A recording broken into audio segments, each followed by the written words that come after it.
Ladies and gentlemen, our Commander-in-Chief and President Rodrigo Roa Duterte.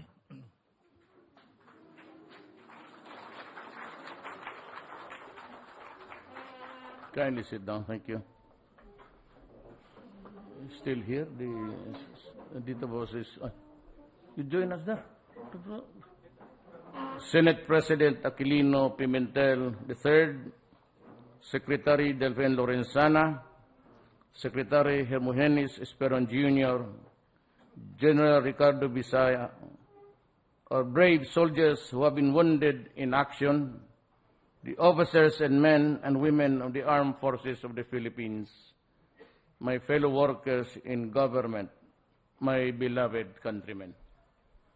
Alam mo, mga sundalo, ako'y guest kanina sa araw ng kagitingan doon sa Fort Bonifacio. And while I was proceeding there by helicopter, I was fetched from the Palace of the People. Ayaw kasi tawagan niyang Malacanang. You know why? It's a name that adopted by the Spaniards. It has a very strong imperialist undertones. I do not. Hindi naman, wala na tayong away. But I'm just being, Pilipino naman ako katsila. I want it to be called the People's Palace. Because sa Davao may laking park doon. We had a hard time looking for the name. And I simply said, call it the People's Park. Wala akong hangarin kung hindi ang bayan ko, Pilipinas.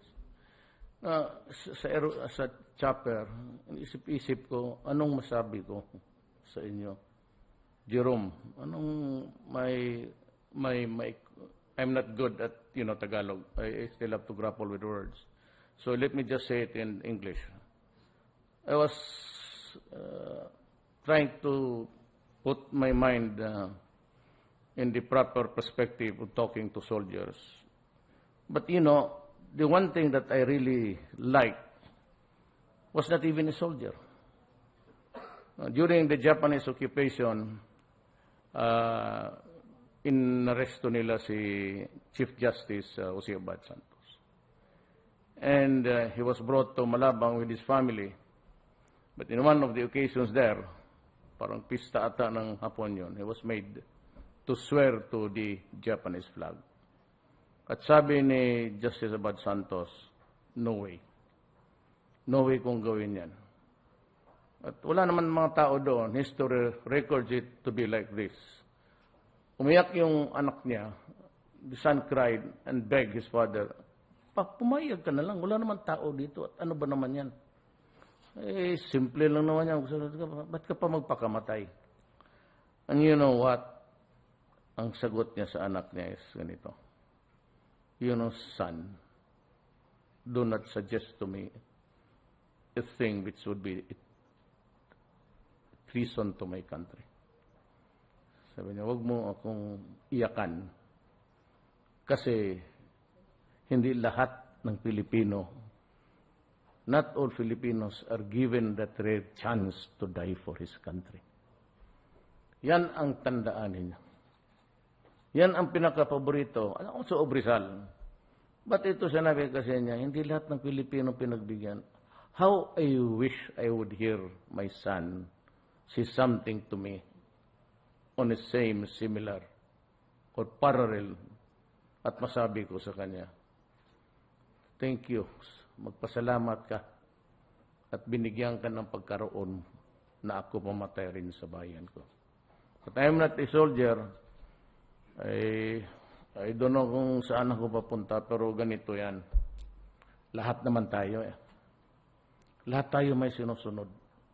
Whether you like it or not, there is always a day for you. So, kayong medyo lumusot means to say fight again. But this I can assure you.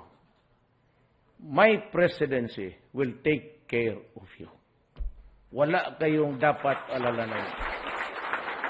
Si Jerome, sabi ko, mag-aral ka ng Braille.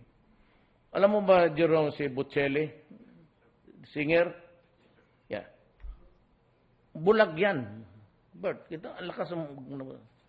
But because his father wanted him to be a lawyer, nag-aral siya doon sa School for the Blind, and he finished law. He's a lawyer, yung kumakanta na ang boses maganda. Magandang lalaki. He finished law because that was what his father wanted him to be. But pagkatapos, pagka-abogado niya, pinagbagyan niya tatay niya, bumalik siya pagkanta. Ang katabi ng gago, puro magagandang singer na babae ngayon. Nakaakbay pa minsan. Nakakainggit. You know, there's this concert with Sarah Brightman, nanaping ang taas ng boses ng babae yan. By the way, before I forget really, I brought with me, humingi ka kasi Jerome at yung isang kaibigan mong si naghingi kayo ng laptop. So, nandito yung laptop mo. Kumain ka muna, baka sige ka ng laptop. Gano'n ang ginagawa ng lahat eh. Yung, sana yung dalawa, ibigay mo sa kanya pati ano.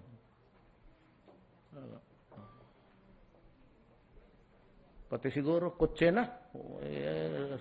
Sali mo na.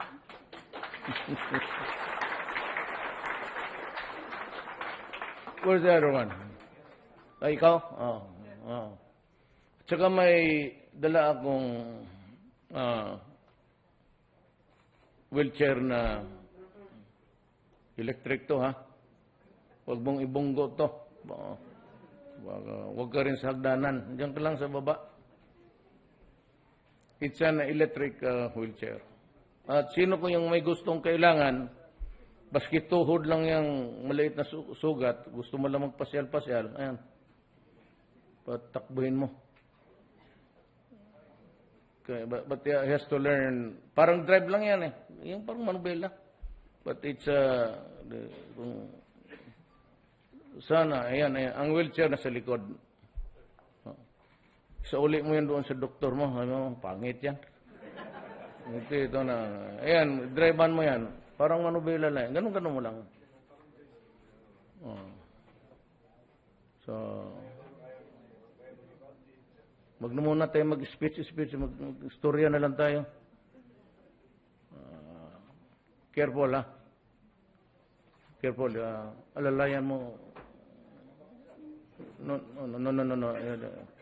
Wag mong, antayin mo lang yung ano. You will be ready for that.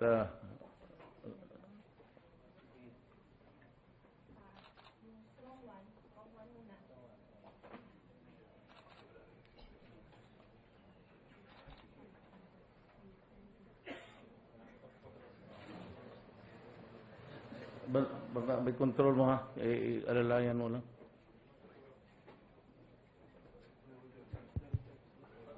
Where's the technician?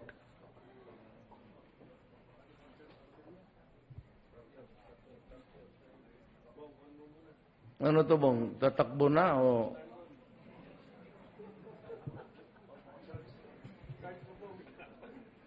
Baka makurintihan pa ang puwit niyan. Mas maduble ang problema natin dito.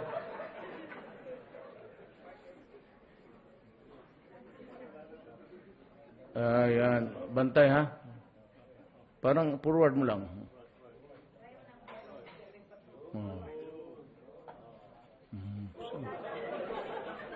Hayaan mo. Sekretary lang naman pati yung Senate President niya. Bunggo. Tapos side, ganon. Ganon lang. Sanay ito.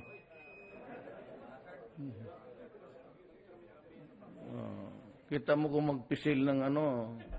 Parang ano, ho? Ganyan, upo ka dyan, makinig ka na lang. So, ang ano kasi, we know how to pay our debt of gratitude.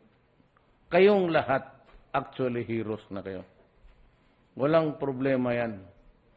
Kayo, most of you will go back. Nandito si Ermi Gutierrez, siya yung may-ari ng trust trade. Alam mo niya, sabi niya, yung mga sundalo doon, meron siyang proposal. Magbigay siya ng baril sa inyo, Glock 30. Kasi Duterte, Glock 30. Bigyan niya kayong lahat. Libre. Siyang matino na tao. Hindi niya nagpabili ng paltik kagaya sa iba. Baka magalit yung huwag niyo sabihin na sa Danau lang yan.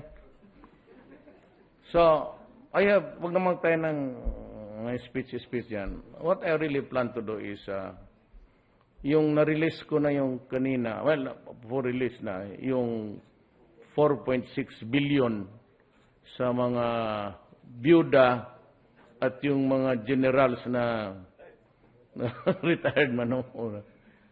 Pero para sa inyo, we will continue the assistance financially. Ngayon, kagaya mo, mababalik ka man sa serbisyo, so, may Glock ka, at kaya kung matagal pa yung medalya na yung promotion, I mean, I can hurry up, Secretary Lorenzana, bilis-bilisan mo para ma-promote na kayo. But yung pwede, Delphin, diretso na sila general lahat. Huwag na natin patagalan ito. Yung hero ba naman ito? Hero. Tapos yung hero ako, di gawin mo akong general. But in the sight of the Filipino people, you are all generals. Kaya ako, pag magsaludo ako sa inyo, wounded in action, sinasabi ko, nagsasaludo ako, so mauna kang bumaba sa kamay. Diyan ang respeto ko sa inyo. Hindi ang ginagawa ng iba. But then ako, I usually bow to, basin sa ang crowd naman, nagbabaw ako. But to salute the wounded, talagang ako ang naunang magsabi, I salute you, sir. Tapos, kung hindi mo ibaba yung kamay mo, ng isang sundalo, nagtinginan na kami, sabi, ano gawin natin dito? Mahiya siya, out of respect, siguro, mahiya siya. Sabi, baba mo ng kamay mo. Sabi niya, hindi, sir, ako na. Sabi ko, hindi ko rin baba itong kamay ko. Para natin buang dito ng dalawa. Baba mo yan. Well, ang importante kasi, what bothers you, lalo na kayong may mga pamilya, anak ninyo. Alam ko yan. Baski sino. Tayo, one day in our lives, ganun lang. Nandiyan na yan. Kung mabuhay ka, mag-abot ka pa ng valor dyan kung ginusto ninyo. But ang inyong problema is ang pamilya. So alam ko yan, may programa ako sa lahat. Well, of course, I promised you next year, dito man si Senator, huwag ka lang sana ipasubo kita. But I want you to promise us na dublado naman yung sweldo lahat, police pati sundalo, na I will start yung State University o the nearest, yung high school, national high school, i-accommodate ito sila lahat para sa mga ano yan. Talagang matitrain mga anak ninyo. Or if exceptionally bright, they can choose we'll have a special category for yung mga IQ maabot na ng 102. Mga bright talaga yan. So sayang makapakinabangan ng bayan. So they will enjoy scholarship. So long term yan, ipasok ko na yan ngayon, mintras ako pa ang presidente. So yan ang masasabi. So libre ang edukasyon, kindergarten hanggang college. Okay na yan. Balik ka na, bahala na mamatay. Okay na pala. Okay. Basta safety lang ang pamilya. Tayo, alam natin kayo alam ninyo. Pagpasok mo pagkasundalo, alam mo na one day, talagang tatamaan ka. Pero kalaban, tama man rin. Ang inyo dyan is that you have to serve the country well. And you even got the wounds, yung iba sa pagkamatay. Malaki ang respeto ko dyan sa inyong lahat. Kaya ako nagasalot Hindi ginagawa ng ibang presidente yan. Pero yan ang respeto ko sa inyo. Again. So, yan lang dapat pag-usapan natin. Ang buhay ng sundalo, kasi kung papasok ka ng gira araw-araw at buhay ka naman, wala kang problema. Kung isip, high moral ka, lalo na pag naka-score kayo ng marami. But at times, huwag mo naman nasabihin na ikaw na palagi tayo. May disgrasya talaga yan. So there's always a drawback somewhere if there's fighting. But I assure you na kung ang sundalo, pag nasugatan o medyo may tama na talaga. Gaya ni Jerome, I want him to study Braille. Kasi kung mamaster niya yan, and even somebody na reading him the books, the Supreme Court might consider him just answering in oral. Kung ano yung ibinigay doon sa bar examinees, basahin lang rin sa kanya na, kasi kung makumpleto mo yan, kausapin ko yung alma mater kung San Beda, pa-enroll kita sa College of Law. Matuto ka na magkanta para kay Buccelli. Para makuha natin yung magaganda niya. May pahawak-hawak pa yan sa iyo eh. Tignan mo, pag marunong ka na kumanta. So I want you to get to travel another mile sa buhay mo. Mag-aral ka na mabuti, sabi ko. Total, swerte ka na. May nakita ka naman ng hindi ka pa ng bulag. Kompleto ba yung nakita mo? Nakita mo sila lahat? Di hawakan mo na lang ngayon. Ganun, pareho lang yan eh. Pag hinawakan mo, alam mo na yan kung ano. Do not be too sentimental about it. Kasi there is life after being wounded. Kanya-kanyang surte yan. So, binigay ng Diyos yan sa iyo. It's only God that can answer you. I cannot do. But I am sure that dito kami, hindi ka namin pababayaan. Sa Davao ako, ngayon was mayor. Kaya tamang Davao, maganda. Patay naman lahat, pero maganda. Kamatayan, putang ina mga yung bullshit. Sabi ko sa kanila talaga, kriminal, umalis kayo dito. Mga durugista, umalis kayo dito. Lahat kayong ganwa umalis. Pag patayin ko kayo. Nung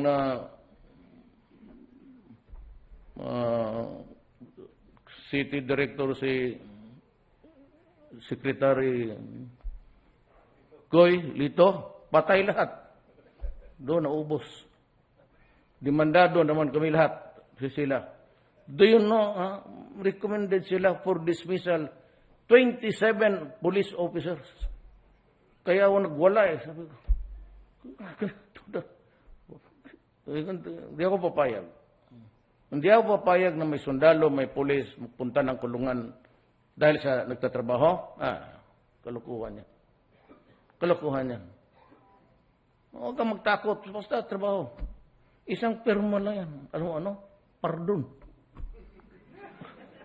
Nandyan sa konstitusyon. Totoo. Sumunod ka lang. Huwag kang gumabimahin ng iba. Anong sinabi sa iyo, gawain mo to, gawain mo. Trabaho. Wala kayong problema. Pailan kayo ng kaso, talo kayo sa korte. Dali. Kunin mo dyan kay buong yung signed na yan, lahat. Ganong kapal. Pinirmahan ko na dati, pardon dito, pardon doon. Tangin. Wisit. Basta trabaho tayo, trabaho. Protektado kayo. Lahat. Lahat basta nagtatrabaho. Wala kayong dapat. Magsabi kayo na mapilitan kang mag-rat-rat dyan, may tinamaan ng 10 magandang babae, magalit ako. Bakit ang maganda ang pinili mo? Pero yung kasalanan, mababiliwala yan. Basta in the performance of duty, there is really no problem. And to think that, hindi natin trabaho yan. Pato mabuti na rinig lang. Bakit balutin pa ni Bato yung patay? Hindi ba trabaho ng sundalo o pulis yung gawa ka ng mami dyan.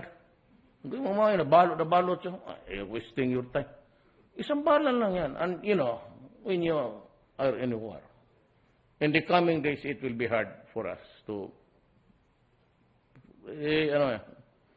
pero tandaan mo, huwag kayong pumunta ng gera na may galit ka. Professional gano'n. Huwag kayong gano'n. Hindi natin, isang bala lang. You save ammo there, do that. Kalukuhan mo. Gobyerno tayo. Kasi huwag kayong pumasok ng gera na may galit kayo, putang ina, nandito ba? Magdidisgrace ka. You begin to, you waste your resources and you are inviting danger. Kung ano yung tinuro sa inyo sa training, ano lang. Pero pag umabot ng panahon, ay, sabi ko, lahat naman tayo. Ang importante lang, alam namin na ang asawa mo, protektado. Alam namin kung ilang babae ang pinanganak mo pa kasi kawawa eh. So, ilan ba ang asawa mo talaga? Huwag mo akong bulahin. Just tell me the truth. Kasi tulungan rin natin yan. Yung ganong karamihan yan, police. Police eyes. Ang namatay ang police, 3 pamilya minsan. Kasi wala ginagawa ang mga buang kung magparking dyan sa mga barbar. Lahat ng magaganda, kanila. Lahat naman ng kompromiso, police. Usually ang 2 asawa niyan, mag-iyak. Saan ba si Bato? Ilan ba yung kanya? Tanong nga. Well, anyway, seriously now. Okay, go back and fight. Kung soldado ka, alam mo ganito. Papiliin ka.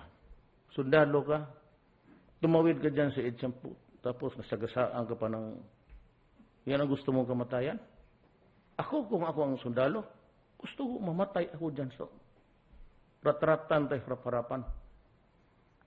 Bakit ako magpamili ng kamatayan na anong edad o basta ako sundalo. Ako'y handang mamatay. Ang sinasabi ko lang sa gobyerno, huwag kalimutan. Kasi yung buhay namin, inalalay mo sa ating bayan. The least that we can do, ladies and gentlemen, is really na huwag natin pabayaan. Pamilya yan. Ang sekreto, ang nagbibigay sa kanilang psychologist, pamilya. Ano ang mangyari sa mga anak ko? Hindi pa yung asawa, palitan mo na yan. Ako, palit ako 2 beses na eh. Pero anak, hindi pwede yan. Anak is anak. So, hiwalay ako sa asawa ko, pero alam ko, mahirap basta, lalo na yung lalaki, yung anak natin babae. Kalala tayo na. So, disabuse your mind not to think of so much. Concentrate ka na lang sa rehab mo. Then we'll take care. At mayroon akong, magagawa ako ng programa. Na pagkatapos, kung hindi ka na talaga pwede dyan sa banatan, you can have a very functional and productive life. Ang importante, ano ang gawin mo from this kung hindi ka na makabalik sa battlefield. So you must be happy with it. So pinapipili ko kayo ng kung ano ang gusto ninyo. But pamilya, protektado. By December, I think, makumpleto na yung doble na ang sweldo. Yun ang pangako ko nung eleksyon. Hindi not because na gusto ko yung bulahin na sweldo. 23 years ako mayor. Baski dahil mo Secretary Lorenzana. Mayroon niya siyang artillery noon si Gutierrez. Di artillery yung bukid, wala yung isang pamilya. Tangina, sabi ko, anong klase? So, I was there to help the soldiers. Yung Kuwaitser, hindi mo naman malaman talaga kung saan magbagsak yan. Nabagsak doon sa bahay. Hindi nawala, ang tao doon lahat. Walang makita. So, but we were able to fix it. I was always there when they needed me.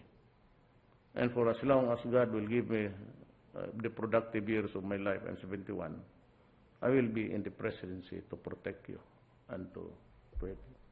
Maraming salamat.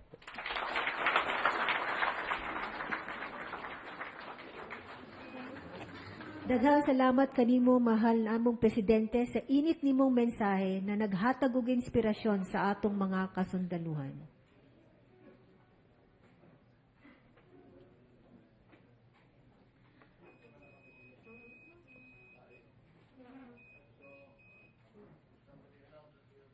Ayan. May I invite everyone to enjoy the meal and the company at your table.